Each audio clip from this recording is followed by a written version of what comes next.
So, welcome to the VO Dojo 21 Questions. I'm Tish Hicks, the Master Sensei of the VO Dojo here in Burbank, California. And I'm super excited to have my friend and longtime colleague, William Salyers, here with us to answer the questions. So, do you want to be Bill or William for For this? you, I'm Bill. William, Okay. William, William is for credits and contracts. Awesome. I had to formalize that when I joined SAG after, but I All go by right, Bill. right. Yeah. Good. Well, Bill, let's start with the 21 questions. What's your one word check-in for today? Yeah, I thought about that a lot, and I think it's hope. Mm. I mean, I don't know, not to encroach off limit topics or anything, but my wife and I went to the No Kings rally protests and seeing pardon me, seeing so many people out there who passionately care about what's happening in our country was made me hopeful. Yeah, that's good. That's good because I think everything that's happening is truly about our voices as individuals in the world, as people in the world. So Agreed. good. It's good. And we all know what it feels like when our voices are being infringed upon. So Absolutely. when we come together, when we come together, we remember. So that's good. Yeah. Excellent. Yeah. Where are you from originally? I was born in Bartlesville, Oklahoma, which is about 60 miles north and east of Tulsa. Most Hmm. people have heard of Tulsa, if not Bartlesville. So, yeah, I grew up in the very upper right-hand corner of Oklahoma. Right hand. Okay, that's cool because that's kind of different than the very Yeah, it's the okay. opposite of the panhandle, the complete other Yeah. side. Yeah. Yeah. Cool. And where do you live now? And was there a journey from Bartlesville to where you live now? Big time. Yeah. Now I live in North Hollywood, California, Mhm. Burbank adjacent, as we like to call it. And yeah, there was definitely a journey. I was lucky enough to get work right out of college. I was a theater major, Mhm. and I toured up and down the East Coast. I toured regionally in Virginia, in the Northern Virginia area. And I also, well, I got off the road and landed in Seattle. A number of people who went to college where I did in Santa Fe, New Mexico, had moved there, and they said it seems hopeful. It seems like it might be, happening. And so, so I moved there, and I lived there for a decade, the decade of the '90s, which was a special time in Seattle. Yeah. And then I ended up coming here to LA to improve my opportunities. Hmm. And seem to have worked out. Um, Yeah. so far so good. Um, what would we know your voice from?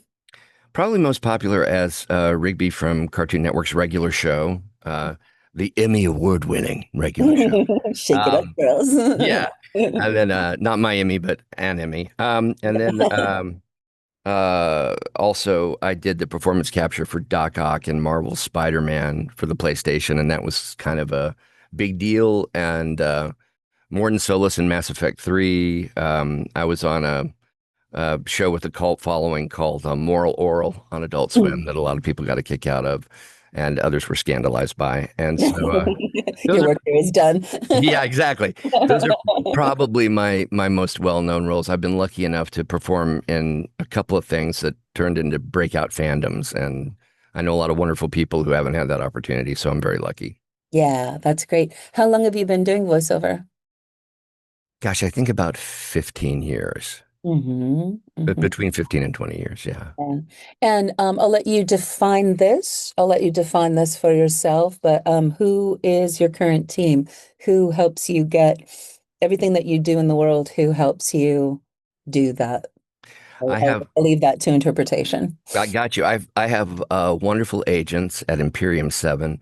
Mhm. They're a boutique agency. I was originally turned down by William Morris, and have been ever so grateful that that happened. And I ended up with a wonderful team, Marnie Ann Holt in Interactive, and Stephen Nybert, who runs the place. And, Mhm. I think Marnie is a partner too now. But yeah, they've been wonderful for me over the years. My wife, who is my other team member that I'll talk about, Mhm. she has occasionally said, "Well, what about looking around at other agencies?" And I say, I understand why you're saying that, and they say that there's never a better time to switch than when you don't need to.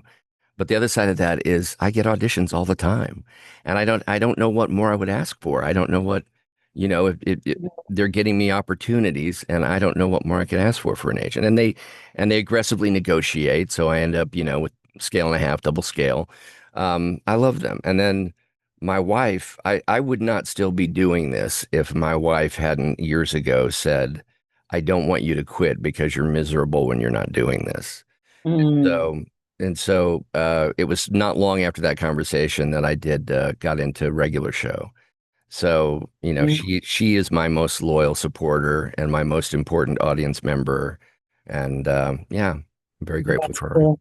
I think you're not the only one who has had a darkest before the dawn moment in everything that we do as performers. Maybe in whatever realm, there's always that moment of like, packing it up, gonna get a job. Like, yeah. Right. I And then you remember. go like, Yeah, I remember vividly thinking, um, I didn't come here just to do Greater Los Angeles Community Theater. And if I can't make my living at it, I'm going to do something else. I sent off for like pamphlets from a flight training school because I thought maybe flying sounded fun, you know. Mhm. And in the middle of all that was when my wife said, just don't." And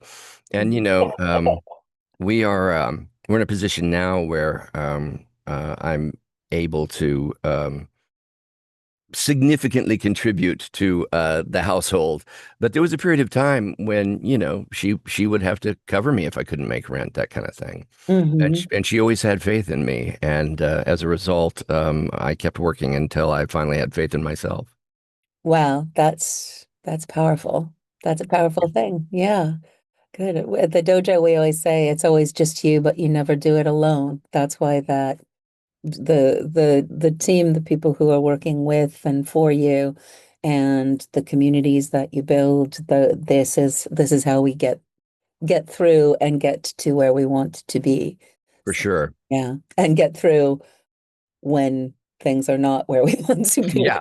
Right. Yeah. Which is Yeah. usually a good chunk of an actor's career. Yes. Yes, yes, yes.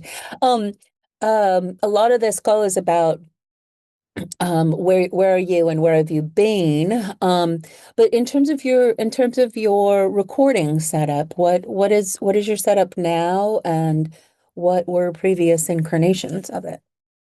When I first started, I had a blue snowball microphone, USB microphone, which I'm sure a lot of us can relate to. The old, plug it right into. And we lived in Burbank in a smaller house. We ended up moving to where we are now to have room for my late father-in-law when he was towards the end of his life. Mhm. But I was one of the biggest gigs I booked was Sims, The Sims 3, which was I was a male voice in that. And I booked that in my laundry room on the back porch of our house in Burbank on a blue snowball going into an old iMac, a flower pot iMac. The old, Wow. yeah, a million years ago. And so uh, um, I booked a lot of stuff with that old microphone. And I had to, it always seemed to me like it made my voice sound thin. At that time, that was pretty common with USB mics. And Hmm. so I developed because I was coming from technology. I was an IT guy for a decade, and Mm. I was coming from technology, and so I learned how to use plugins, not to make my voice sound unlike my voice, but just to make the mic sound a little richer. Like Hmm. it was a more expensive microphone, and I always thought to myself that it would be harder when I upgraded my equipment because it would be so much more sensitive. But it was just the opposite for me. When I moved on from that to I was really taken with blue microphones, so I got a baby bottle Mm-hmm. Blue Baby bottle, and I used that for years. And then just within the last 6 months or so, I've upgraded to like a lot of us, I was really smitten with the idea of a Neumann U87, Mm-hmm. and I was not so smitten with the idea of parting with $3,000 or $4,000. And Mm-hmm. so I did some research, and now I use a Dockman DA 87i, which is a knockoff of the Mm-hmm. original Neumann, and it sounds amazing. I'm not talking to you on that right now.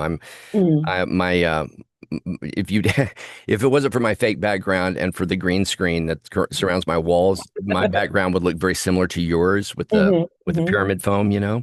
I like to stand when I audition and record, and so my Dockman is over here next to a music stand, and I'm talking to you on an MXL 920. Mm-hmm.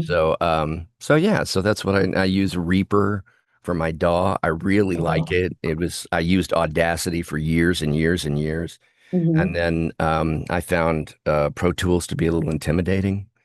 And so I started for $60 for a lifetime license. I got Reaper, and it really is in a sweet spot. It's highly configurable. It's great for musicians. It's great for VO people. Mm-hmm. There's a little bit of a learning curve, but you can make it almost exactly whatever you want it to be. Oh, that's And, great. and I just record on I think it's an M2 Mac Mini, maybe be an Mm. M1, because you Well, yeah, don't need a lot of processor to record sound. So, right. You don't need a lot of processor to do video games, you just to right. play video That's games. exactly right. Oh, that's great. I may steal that. That's good. That's good. Excellent. Well, that's lovely. And I definitely want to a little segue. Yeah. But you mentioned The Sims. I find that um that seems to be an art form to create stories out of no language. Yes. Can you talk a little bit about just a little bit about that? Because I think that's like what a special thing to have been a part of, because that's so much of I know at one point it was really part of the zeitgeist, but Yes. it's a whole thing. Like you were talking about those opportunities where you're like part of people's lives. Yes. But what was that like, and how did you approach that? It was very challenging and very fun. I it for reasons I won't bore you with. The day that I got the call back for that after my little Blue Snowball recording was a horrible day for a myriad of reasons, and I got to the audition very late and almost didn't go in because I was so angry with myself. There was about 15 minutes left in my hour-long time slot. I was 45 minutes late. I had to drive over to the West Side. There was a unanticipated health problem with my father-in-law that I had to deal with, and I was very frustrated, and I knew that I was wasting my time and probably theirs. But I went in, and it's all about improvising gibberish to picture, and it turned out I had a knack for it. It was one of those things that you don't know you can do until you try to do it. Right. So I got hired, and the work was very unique. I've never done anything quite like it since. The sessions were 6 hours long at the Wow. EA campus, and they Mm. would show an animatic. The animatics were usually um, fairly short. Some of them were as long as a minute, maybe a little longer. Those were unusual and really took time, but they were usually, somewhere between 20, 30 seconds, something like that. And we worked with a booth partner, male female team, and you would watch the countdown to the animatic, and then you preview it a few times. Watch the countdown to the animatic. The director, Bill Cameron, would help us come up with a situation to explain what was going on, and Mhm. then we would do several takes of the two characters, and then we would switch and do the other two characters, Oh, or do it interesting. do it the other way. Uh-huh. Yeah. So that was the job, and it paid very well because there just weren't that many people that could do it. And Hmm. I found that they had cheat sheets that you could rely on if it was a long day and you were getting tired. But I found that if I tried to think about it, I couldn't do it. I had to just sort of channel it. Right, right, right. And So then it makes sense that coming in from an emotionally heightened experience to a like you were already in an emotional state of like whatever you yeah, like that you're just like right there of like that's right. okay, whatever. Right, That's exactly. cool. I always think of you whenever I get gibberishy or the dog is like do dog sounds Yes. make the Yes. scene. You're like, oh wow, Bill did this all day. Like Yeah. yeah, that's cool. That's cool. Well, let's talk about your voiceover origin story. You talked a little bit about your theater background and Yep. studying theater and doing touring companies and being part of the Seattle theater movement. Because I think we can kind of say that the Seattle theater scene in the 90s was really like a movement. Um, so how did you get started in the segue? You made the choice to come down here, and Yes. how did you get started? Well, the choice to come down to LA was kind of prompted by a self-revelation I had one day when I had two auditions on one day, and one was for the Intiman Theater in Seattle, Hmm. and the other one was for a movie of the week. And I found myself thinking, well, I have to do the Intiman audition just to keep up appearances, but I actually have a shot at the movie of the week because as happens in so many markets that aren't LA or New York, we tended to be prophets without honor in our own land. So, the real actors came from New York and LA. And even Seattle theater makers thought that on some level. And Mm. so it was very, very difficult. I did a lot of great theater while I was in Seattle, but it was mostly small experimental theater. The right before, after I made up the decision to leave, made up my mind to leave, I got theater work for a solid year after I decided I would move because it, you know how life is. Seattle was like, "Are you sure? Are you sure you want to leave?" So, but I had made my mind up, and I had done some other TV while I lived in Seattle. I was on a show called Northern Exposure a couple of I times. love It was that show, a yeah. yeah, and so yeah, I came down here to do camera work, and I Hmm. did some. Um, but the whole time, for years, I would go do theater someplace, and a producer or director would say, "Well, this guy on our board runs a used car lot, and he wants somebody to do a commercial for his car lot. Would you do that?" And I'd be like, "Sure, I don't care." So I would dabble with it in it for years, and walk away from it thinking, "Well, that's fun, but that's not what I really do." You Hmm. know. And if I have one great regret, it's that I didn't say yes sooner Hmm. because life kept going. You sure? You sure you don't want to do this? You sure? It's kind of cool. And I, Hmm. I kept like, no, no, no, that's not what I do. That's not what I do. And as soon as I really dug into it, I realized how much I enjoy it and how freeing it is as an art form. And um, the way that Meaning voiceover or on camera? voiceover. Voiceover. Okay, got it. Yeah. On Yeah. camera, I like to say that I only ever played two roles, 10cc stat and objection, Your Honor. And if you're a star, they'll let you act. If you're not a star, you're an information delivery system. Right, right, right. And so I never made it past being an information delivery system. So it wasn't that fun for me. I would show up at 5 in the morning, get into wardrobe and makeup. They would shoot all the pretty people. I would go to the set, 4 hours later, say objection, Your Honor, three times, then go change clothes and leave.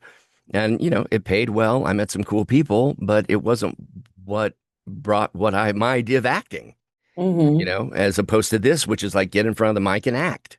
And so I really, I think a lot of young actors think, oh, TV's so realistic. I want to do TV. And it's realistic for everyone watching it, but it's fake as hell for the people doing it. Mm. And so again, unless you're a star, but I really like the spontaneity of getting up in front of a mic and just acting. And I find, and the versatility that permits, the verisimilitude that permits, that they're not interested in on camera. They're on camera, you are whatever they immediately see you as, and that's it. So that really appealed to me, but I kind of fell into it. I was getting ready to go do a season of summer stock at my old college in Santa Fe, And I had become friends. You and I have a mutual friend, Anastasia Basil. Hmm. Hmm. And at the time, she had, I didn't realize what a big deal he was. She had a boyfriend, Scott Adsit. Oh yeah. And yeah, Yeah, I'm from Second City. Yeah, yeah, yeah, from Second City. He was a regular on 30 Rock. He was the voice of Big Hero 6. Guy's got a major career. And he was working on a new show for Adult Swim that he and his partner Dino Stamatopoulos, who people might know as Starburns from Community. I mean, he's done a lot of comedy writing for Mr. Show and that kind of thing. And he wrote a very funny script for a show called Moral Oral that was basically about Midwestern religious hypocrisy.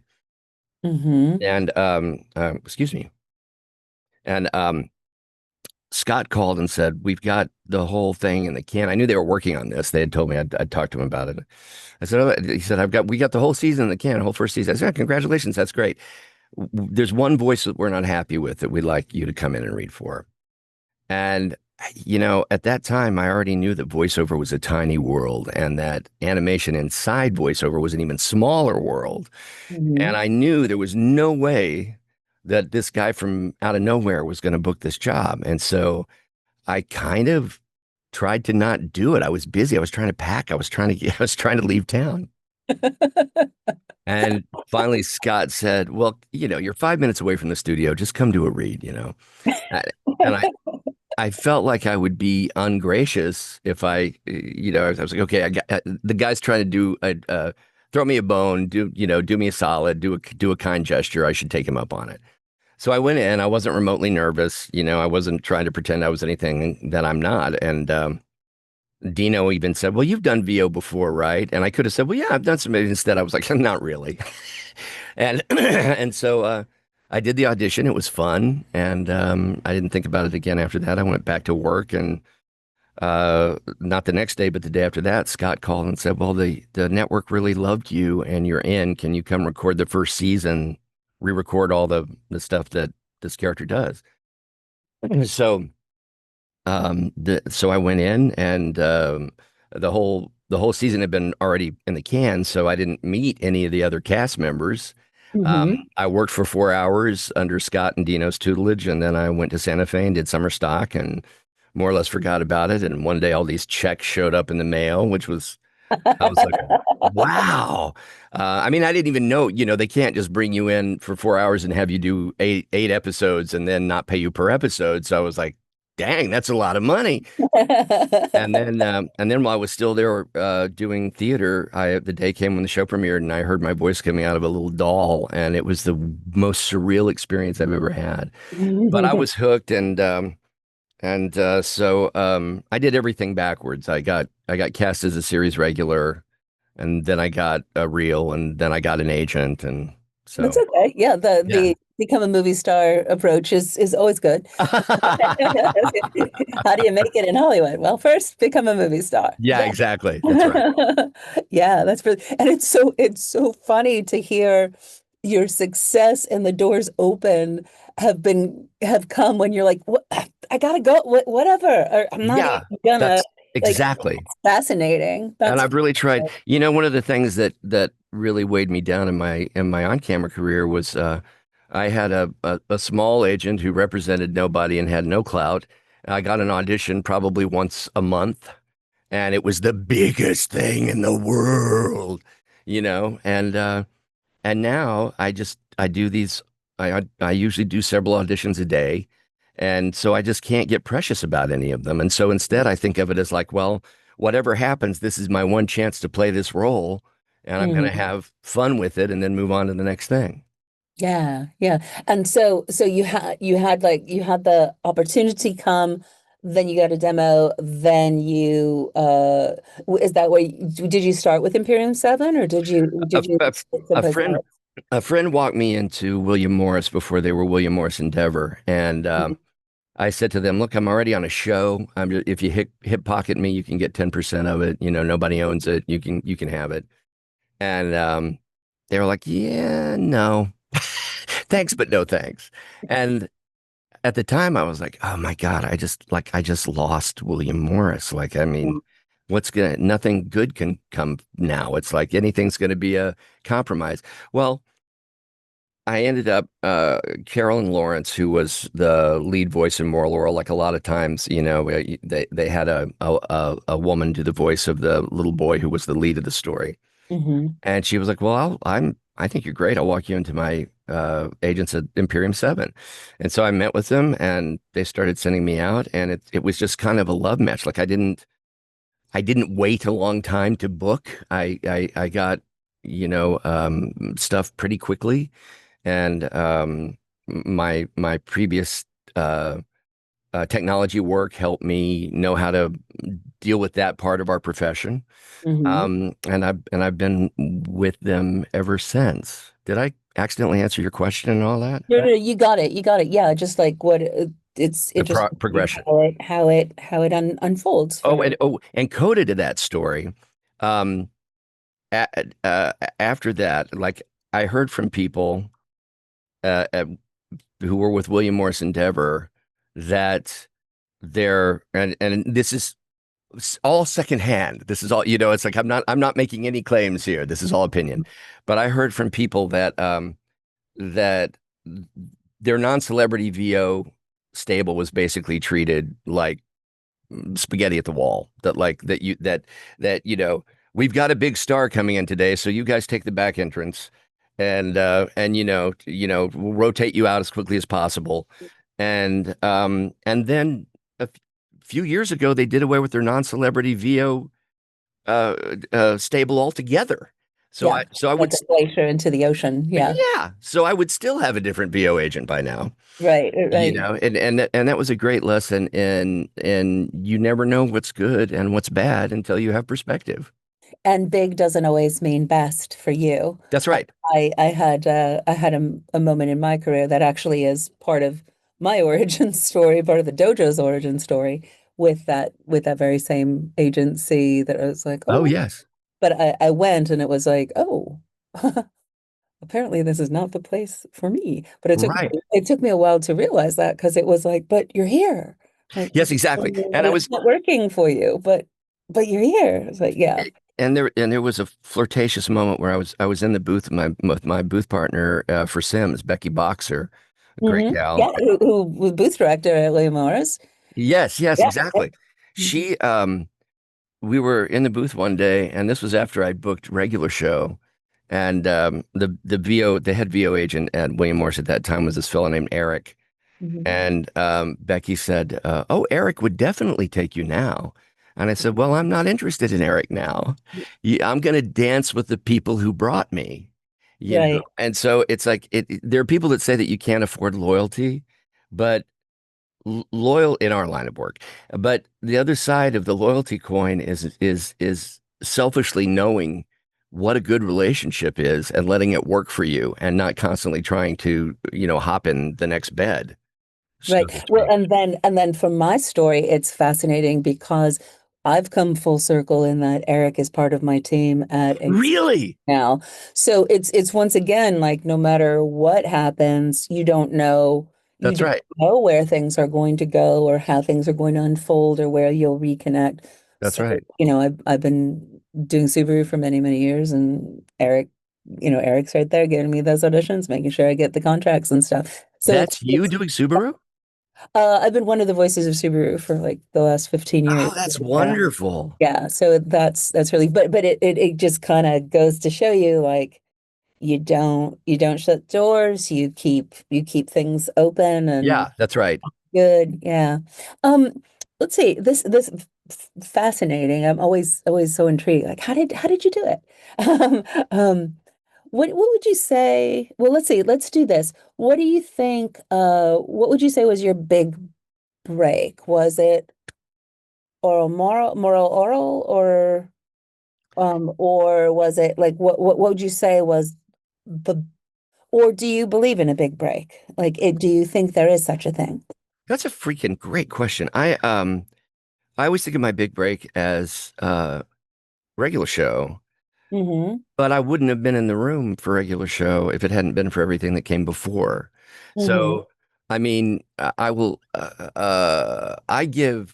𝗧𝗶𝗺 𝗦𝘁 about 70% of the credit for me having a career Mm-hmm. because, when a friend brings you in, there's no way I would have gotten to read for that project. Hmm. And I one of the things, I don't know what your experience has been, but for me, one of the things that I found frustrating, also because I got so lucky early on, is that I thought, well, this should be pretty cherry from here on out. I probably won't have to audition for everything and people will just come to me. And of course, all of that was bullshit. None of that happened.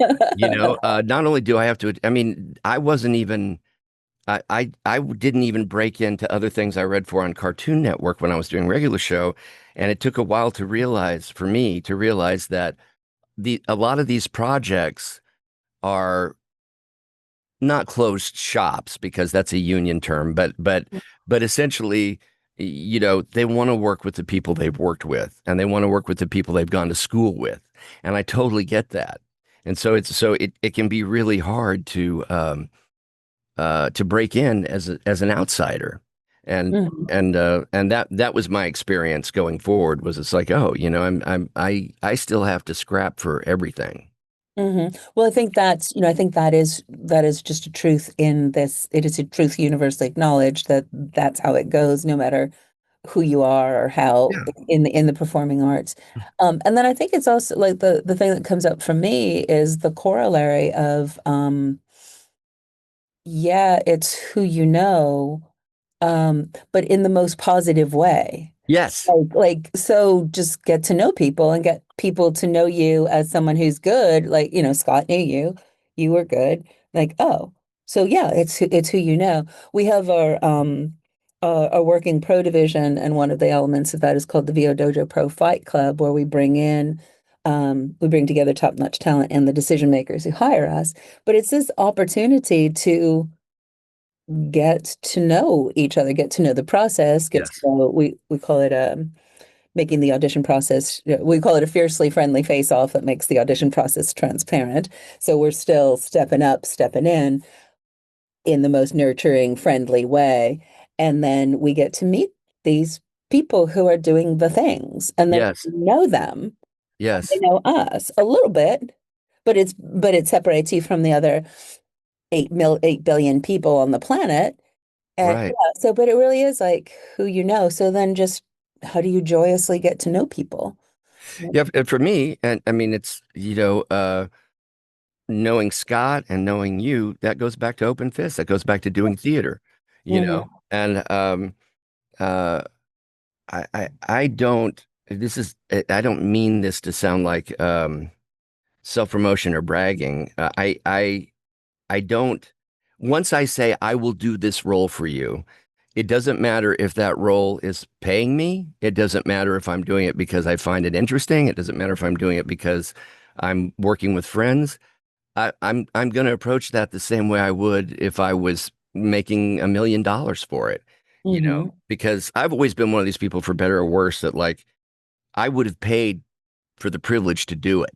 Right. And so and I just did it long enough that people started paying me, you know. Hmm. But you're absolutely right. It is the way I put it is I say, you never know when you're going to get an at bat, and some people go their whole careers without getting an at bat. Hmm. But once you get an at bat, if you're not ready to take your swing and knock it out of the park, you're going to be a very depressed individual. Exactly. And then also one of the things that the whole VO Dojo is about, because the VO Dojo came from a moment in my career, which happened to be subsequent to my experience at that agency that we were talking about, where Yes. for the first time in 15 years it went down instead of up, because it was just always, and then you get another campaign that lasts for longer. Awesome. I Yeah. like this. Yeah. And it was the first time that it went down, and I had no capacity. I was like, no, no, no, it doesn't work. Okay. But it was really a moment where I had to go like, wait a minute. I know what this is. I Yes. know I'm good at it. I know like what's going on. And so it was kind of out of that experience that the whole VO Dojo came. But the thing that we always say here is if you think of the top of the mountain as a sustained, successful voiceover career, Yes. that when the helicopter comes, get on it, Yes. Take it up as high as you can. And for you, the helicopter came like, oh, I've never done voiceover. Okay, sure. Um, Take it and then recognize that you're not an experienced mountaineer. You've just been Oh, here. And to be able to keep on going up and down the mountain of whatever comes, you need to be able to take that experience that you have here and then go, ooh, how do yeah. I make this happen again? How do I get to know more people? Oh, how do I Yeah. leverage it? Like, oh, I gotta keep on the trail here. Like just that we don't take it for granted when this happens that you Right. know what you need to know to have this be your life. Yeah, Right. absolutely. Yeah. And then once you do know it, I mean, there was 1,000 people who were trapped on Everest, and some of them were there for the first time, and some of them like this is what they do, go up and down Everest, but they all got trapped there, right? Yeah, And whoever made it, but it happens no matter what. You're climbing Everest, and there's things that you're going to deal with on a daily basis. that's a great analogy. I So, love it. yeah. Um, cool. Well, this is good. What would you say are three top ingredients in your success? Yeah, that's tough. I've been doing this long enough that I guess I'm not that um self-analytical. I think uh I I've met people who, and you probably have too, who I think hold VO in some sort of lower esteem than the Mm, work they do on camera or live, you know. And I've never been that way. I approach, again, I approach every job like it's every other job, and so I mm, don't. Um, I tend to be anal about my auditions. I don't, I never did. Yeah, nobody taught me how to do this. I never took a class, mhm, and so um, my theory going into how to do my auditions was that they should be like good headshots. They should still look like me, but the best me they can look like. And so, mhm, when I recorded auditions, I was mindful of, breaths and clicks and that kind of thing, and trying as much as possible to make it easy for them to imagine how I would sound with, mhm, a professional engineer who's been doing it for 20 years. mhm. And I've since learned that I guess not everybody does it that way. There's like people who are content to you know, um, spiel it into their iPhone and then send it off. And I can't do that. I just can't do it because I feel like So, it stacks the deck against me, mhm. So So a commitment to excellence, no matter what you're doing, where you're doing it. yeah, I mean, it sounds silly to, I mean, it sounds overblown when you put it that way, but it is, I guess, a commitment to excellence. It's, It doesn't sound silly at all. It sounds like, yeah, well, I appreciate that. foundational. Yeah. That and then I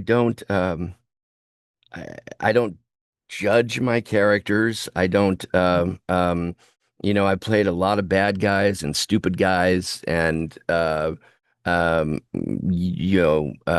Hicks and homophobes and all kinds of people. And my theory about any kind of acting is that we are these diamonds that have endless facets. And so Mhm. all you need to do is turn the facet that represents that role towards the light, and then you can play the role. And so I don't know if that's unique, but that's something that I pride myself in is being able to get non-judgmentally into the head of a character.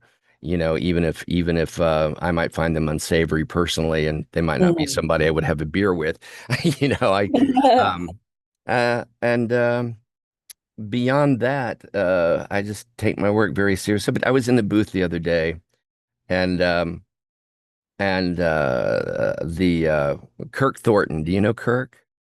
I don't think I do. He's a director and VO guy, really good. But he came over the mic as I was working, kind of in the middle of the session, and said, "Who are you with?"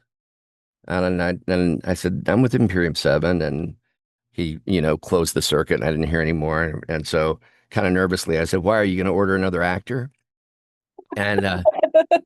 And he came on and said, "No," he said, "There's a professionalism about you in the booth that I don't see with every actor. And I'm thinking that I should tell my agency that we need to step it up. And I, I I got the impression that what he was talking about is staying focused on the job at hand. You know, Mhm. if I can read ahead to the next line and be planning that instead of checking my email, I'm going to do that.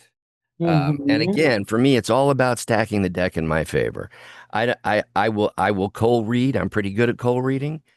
I don't want to do it if I don't have to. Mhm. If I can, I'm always amazed when I go to a friend, friends like, oh, we're reading this play in our living room or whatever. And I'll get there and somebody will be like, what's this about? I haven't read it yet. I always think to myself, why are you crippling yourself? Why wouldn't you? Why, why do you want to take a chance on sounding like you don't know what you're talking about?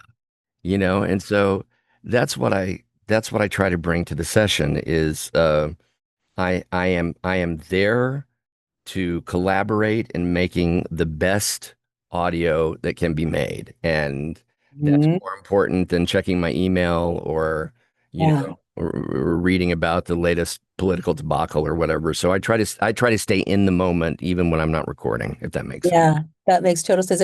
One of the other things we say foundationally at the dojo is there is no they, there's only we. Yeah. So how do you approach, even from the second you get an audition, you're part of the process because either you're selected or you're not selected. But if you're not selected, that has helped the team hone in on who is selected for that. Yes. And then the more you show up for that, oh, not for this one, but that person's really professional. Their thing sounded great. Okay, cool, cool, cool. And then when you're on the job, we are part of someone else's workflow. And how can we make that easier? And when Absolutely. we do that, it serves us. That like That's right. They that's what remember I, that. yes, exactly.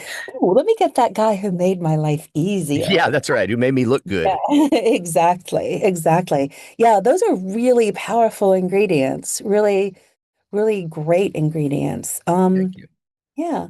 So on this journey, you talked. I sometimes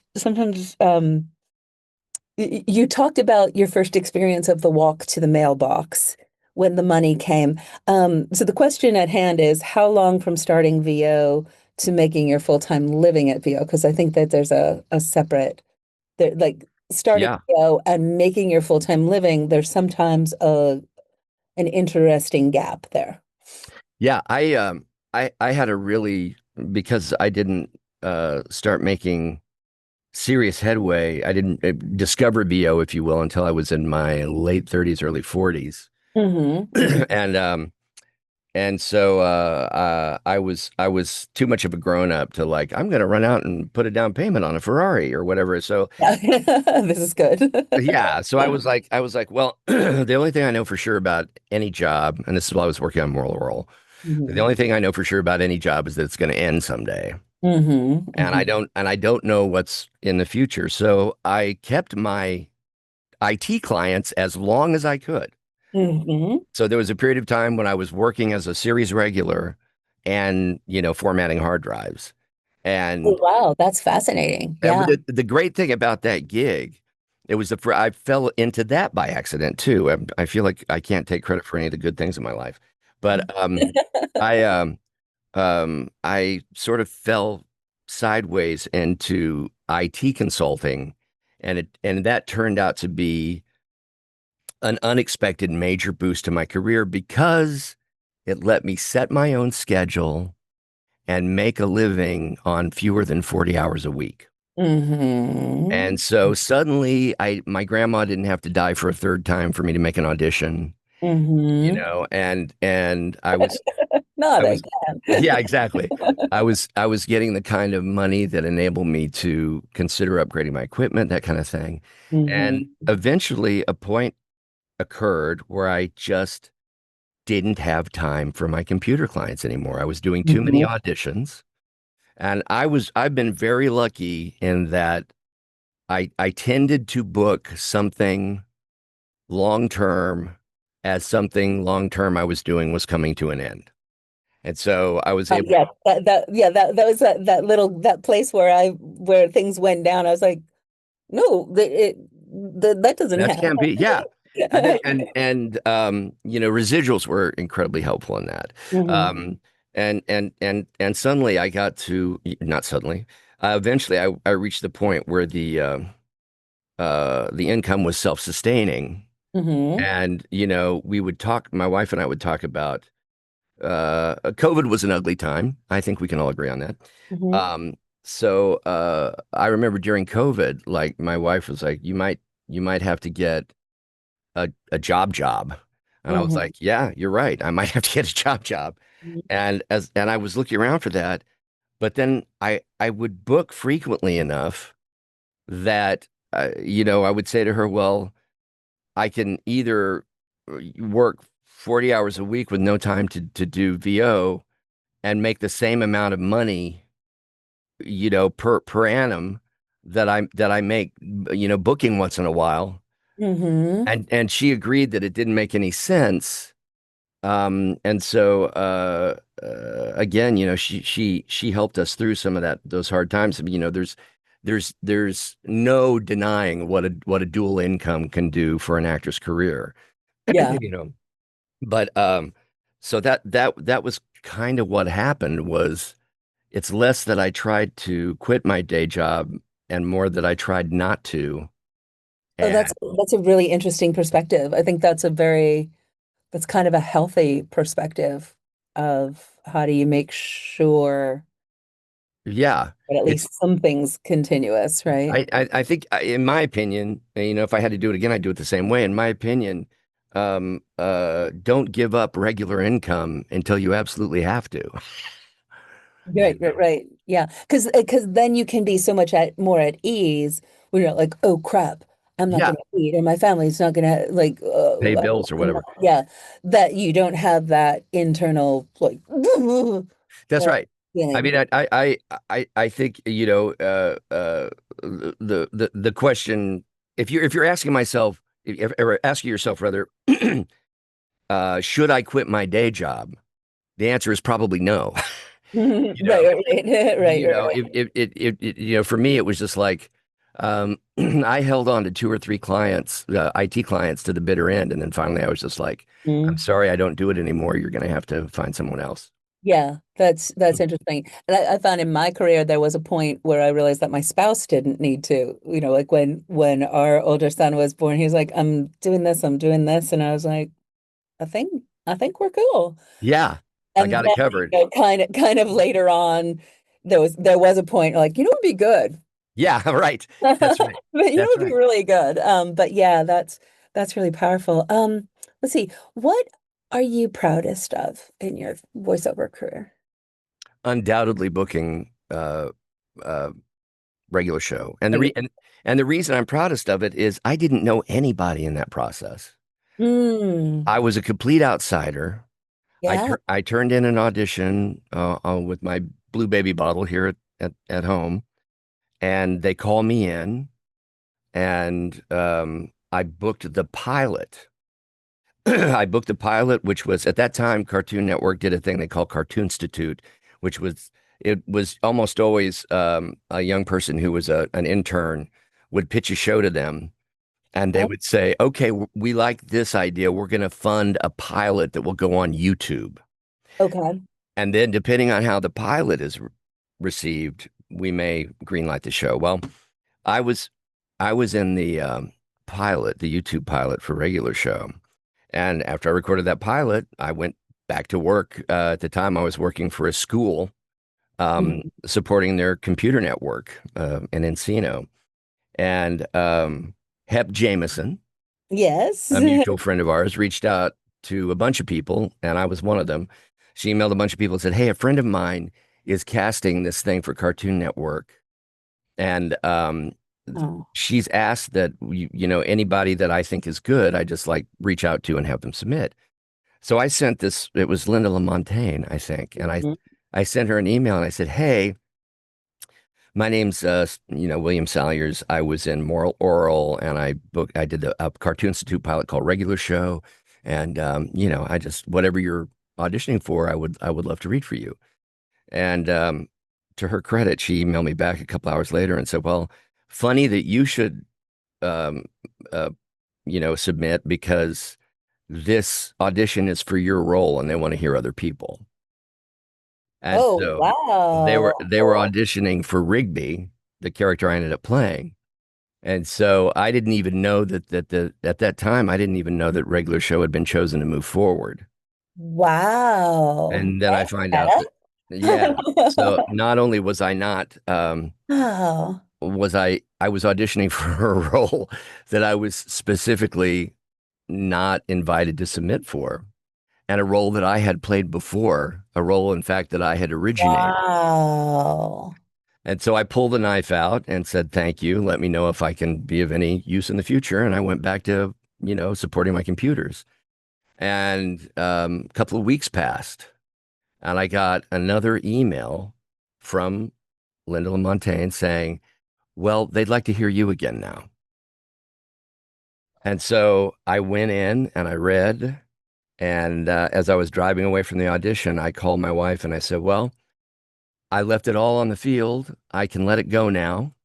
It was a near thing and a lucky brush, and either they like it or they don't. But I did everything I could do." And months went by after that, and my agent called. In fact, one of the assistant agents who's not even with Imperium 7 anymore called me right before Christmas of 2010 and said, "Yeah, you wanted me to keep you updated on the regular show stuff." And I said, "Yeah, that's right." And he said, "Well, they've changed casting directors." And I said, "Oh, well, I guess that's it for that then." And he said, he was being very devilish. He said, "Well, yeah, not for you because they want to go ahead and offer you the part." So, Mean. yeah, right? I did not, Oh, that's mean. I had gotten 3 seasons out of Moral Oral, so I thought, well, if I get 3 seasons out of regular show, I'll be thrilled. But they were offering me one of the two lead characters in the show, and I did not sleep for 2 nights after I got that offer. I was Wow. just too wired and too excited, and I'm like just hearing that ride. I'm like, whoa, yeah, whoa, yeah, whoa. yeah. Yeah. Oh So my that and gosh. so that's why. And I I came in to do the first session, and Mark Hamill was in there recording. Oh, Yeah. And I walked into the booth and he said, "Now, who are you playing?" I said, "I'm Bill." He's a very nice guy, always a beautiful man. I said, "I'm Bill. I'm reading for Rigby." And he had a very telling response. He said, "Oh, you're Rigby now." And what I learned subsequently is that you remember I talked about closed shops. Uh-huh. They had tried to, after the pilot took off, their first choice was one of the writers that had gone to school with the creator. Okay. And what I have heard, and I haven't heard it confirmed, but what I have heard is that the writer who was chosen for that to voice Rigby wasn't what they had in mind.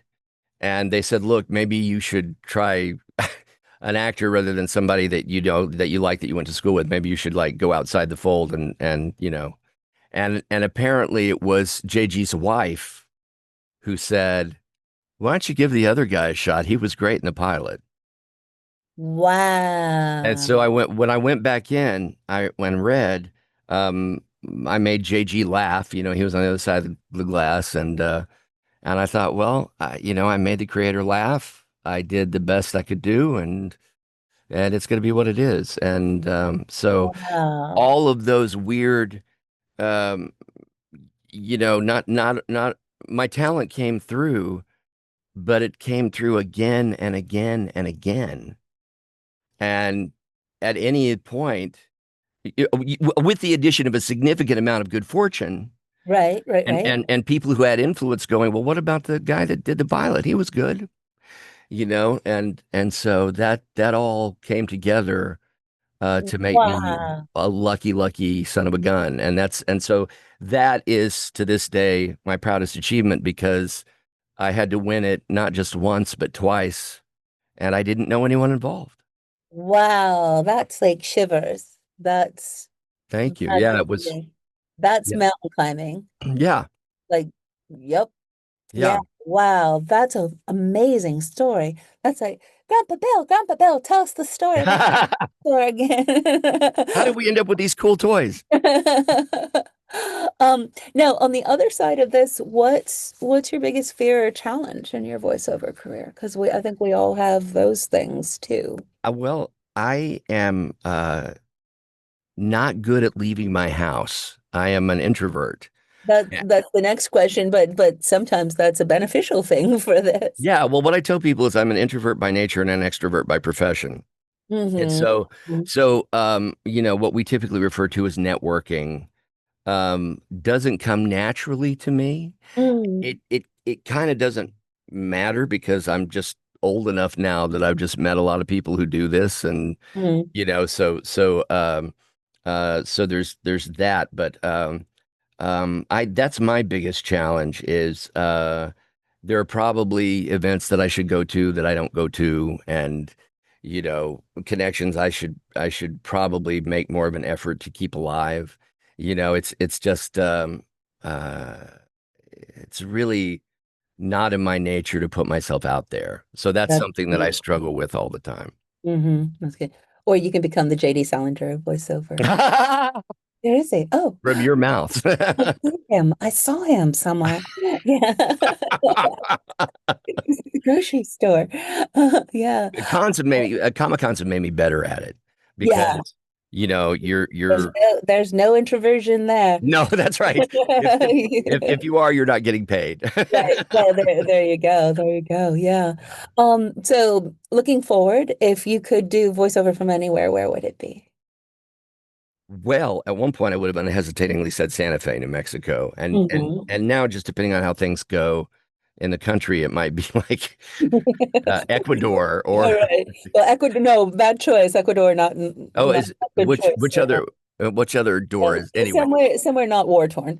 Yeah, that's right. Yeah, yeah, But I don't know, Paraguay or yeah, yeah, yeah. or Brazil or something. Yeah, we're looking at the possibility. When we did regular show, um, oh, David Ogden Stiers Hmm. was one of the our regulars, Hmm. and he lived in Oregon and would apparently in a trailer, and he would like um go find a recording studio and do his remote things. Now it helps to have been a regular on MASH. So I was gonna say he lived in a trailer with Match Money. Was that before yeah, I think it was a choice. Oh, I, choice? I think he was just like, I'm gonna go, live in the wilderness and Yeah, yeah, yeah. enjoy the remainder of my life. And so I know that that's possible. I do still think there's a heavy out of sight, out of mind component to Hmm. what we do. So I don't I am nervous about the idea of leaving, even as I know that technology would make it completely possible. I Hmm. just don't know. I don't know how you know when you're there, Right, right, right. Yeah, you know. or how to keep it going virtually. Yeah, exactly. Although you don't leave your house anyway. That's true. That's true. That's true. Yeah. I still do stage plays. But again, that's, I get to be out in public being someone else. Right. It's a whole nother discussion. Yeah. That's right. What would you say your VO motto is if you had one? What would be on your crest? Wow. Probably nothing concise. It maybe every audition is your chance to play the role. Mm, And I mean that completely apart from um, a chance to book the part. It's just a chance to I've some of my favorite things I've ever done have been auditions that I've never booked. hmm. Where I just thought, yeah, I'm very, very. had one of those today where I'm like, I'm very, very happy with that. That's cool. And I always think to myself, um, I'm going to make it hard for them to not cast me. Ooh, love that. I love that. Yeah. The variation of be undeniable and also Yeah, and then on a financial mindset thing, one of the things I instill in people at the dojo, it is inevitable that I will be making insert adjective of your choice, money doing voiceover. It is yeah. inevitable that I will be making money doing voiceover, great Yeah. money, inconceivable money, and Yeah. like whatever you want to be. But that say that one more time. Make it. I'm gonna make it hard for them to not cast me. I'm gonna make it hard for them to not cast me. You know, Yeah, they may have a friend or a classmate or something in mind, but I'm gonna make them go, yeah, God, that guy is good, but still gonna go with Fred, right. or whatever. Really, are you? Yeah, Yeah, exactly. Yeah, yeah, yeah. yeah. That's fantastic. Yeah, I love that motto. That's Thank great. you. Um, what's a typical day like for you? Sometimes I get auditions, often I get auditions in late in the evening. And Hmm. so a typical day is me deciding whether I want to Do I record get up at, early or do I stay up yeah, late? Yeah, exactly. I Do understand I that. want to record at 8 in the evening when I prefer to be spending time with my wife, or Mhm. do I get up at, and I get up, my my voice typically gets up about an hour or two after I do. And so, Okay, good to know. yeah. Yeah. So I try to avoid recording early in the morning. Sometimes it's not possible, but um, a day for me is usually recording auditions. I may recording auditions, getting back to answering emails. People have I ran into someone that I know at the No Kings March in Studio City, and we had a lovely chat. And then today she sent me an email and said, "Hey, friends of mine are casting this thing, and they're not hearing what they need." And so I thought I should tell Bill, And so I always want to, even if I end up not working on it or whatever, I want to get back to that person and say thank you so much for thinking of me. Right, You right, right. know, Because it's the who you know that's in right. a positive way. That's exactly right. And so correspondence, auditions, and then I'm still a huge tech geek, so I might check to make sure that my software is updated. Hmm. You know Hmm. that I suffer from the worst microphone lust. I'm just like it's so I I've never seen a mic that I didn't want, and so my wife, part of my day is my wife talking me down from spending $3,000 on another microphone. Good, Um, the but yeah, challenge thing a gearhead, yes. yeah, and I some of those auditions may be dialect auditions, so I'll pop over to international Hmm. dialect of English archives, and even if I'm comfortable with it, even if I'm doing like Hmm. a Cockney or received pronunciation or something like that, I just go back and do a little brush up, just make sure that I'm in the right headspace. So it's that kind of thing. It's really all. I tell people that my job is recording auditions, and then every once in a while I get to go into a studio. Hmm. Hmm. Yeah, So yeah. that's kind of my day. That's good. That's good. Yeah. And last question. Knowing what you know now, what would you say to yourself at the beginning? I think you already said Yeah. one thing that you'd say, like, say yes, dummy, but yeah, but what would you say? Well, that's it. That's the big thing is the first VO gig that anybody probably would have been, jealous of. I was doing a show called Louis Slotin Sonata in New York, and Mhm. I had created the role here in LA, and then they asked me to play it again in New York. This was probably 25 years ago, maybe a little less. And while I was there, the producer said, the theater producer at Ensemble Studio Theater said, I have a friend who is directing a documentary for PBS about the people who built the bridges, the famous bridges in New York. And one of those is the Verrazano Bridge, and the architect uh, he was Austrian, and we need someone who can do an Austrian accent. And I'd already done something very similar on stage when I was much younger, right out of college. And so I was like, yeah, I can do that. And so I turned in a file and they liked it. So I went into the studio and I did this voiceover for the guy who built the Verrazano Bridge. And and I walked away from that going, that was fun, but that's not what I do. And I could have been doing this for 20 more years. Mm, And there's no telling where I'd be now, just in terms of not that I have any complaints, but right. more time in, you just don't know what could come of that. And so that's what I tell young people now because I am asked from time to time to talk to classes, and I say, be ready for success to look other than you expected to. Yeah, that's gorgeous. That's gorgeous. Yeah. So powerful. I have a 23-year-old and an 18-year-old launching into the world right now. And the Yeah, 23-year-old, I'm just like, dude, just say yes and go meet people. Like right. And it, it's so if it's in this, you don't know where that's gonna lead. If it's not, like, yeah, just yeah.